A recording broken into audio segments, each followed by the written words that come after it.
yang kedua, mohon maaf. Ini kalau saya memanggil anak-anak itu kan saya nggak usahakan untuk berteriak. Ya. Semakin misalnya 3 kali, maka ketiga kalinya tuh saya akan pelankan. Nah, itu anak-anak itu kok nggak begitu respon ya Ustazah. Misalkan saya panggil gitu, anak ganteng, anak pintar, anak soleh kesini dong gitu. Gitu belum ada respon. Baik. Agar bisa supaya tidak ada teriakan juga bisa sikap saya ya. Bisa merespon 1 atau 2 kali, nggak sampai lebih dari 2. Baik. Matur nuwun. Tentang panggilan tadi itu gini.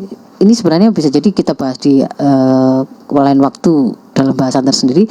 Tapi prinsipnya itu seperti ini loh. Sebenarnya anak itu akan melihat bahwa ucapan orang tuanya itu bermakna, itu memang tegas, nggak bisa ditawar. Itu ya dari sebuah proses sehari-harinya, gitu loh. Ini nggak masalah keras atau tidak keras. Tegas itu nggak masalah keras atau tidak keras. Tetapi tegas itu adalah ketika memang itu sudah disampaikan, komitmen atas apa yang disampaikan itu memang benar-benar dilakukan. Jadi kalau misalkan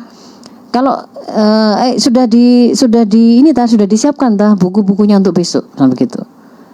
Kalau kemudian tidak disiapkan, besok ketinggalan loh ya. Dan ibu nggak akan bantu gitu. Kalau pada waktu awal itu kita bantu, tapi kemudian ketika sudah kita sampaikan, kalau kamu sampai tidak siapkan sekarang, besok kamu akan ketinggalan. Kita biarkan, tidak terus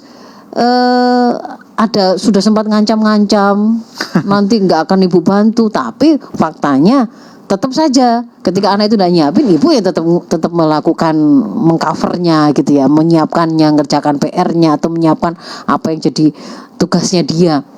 Nah, yang kayak gitu itu akan membuat anak juga belajar tentang ketegasannya tadi itu, komitmennya orang tua sih ndak ini omongannya sama yang dilakukan itu ndak sinkron gitu loh.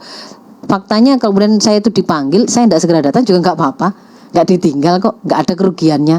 Tunggu, atau kemudian saking kebiasaan orang tua itu panggilannya itu seperti dia memposisikan memang kurang bermakna dan sehingga sangat bermudah-mudah melakukan pengulangan.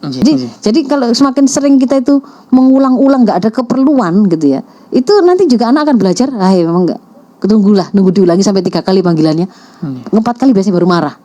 Dia akhirnya nunggu itu dan nunggu ke 1. Tapi kalau kemudian anak sudah merasa sejak awal itu tahu bahwa kalau Umi sudah memanggil seperti ini, itu sudah datang. Karena Rasul, kita cerita tentang Alqomah kah atau seterusnya gitu ya, atau kisahnya ulama Jurat itu ya. Nah, dan seterusnya itu kemudian akhirnya membuat dia tuh ngerti bahwa ketika dipanggil memang benar.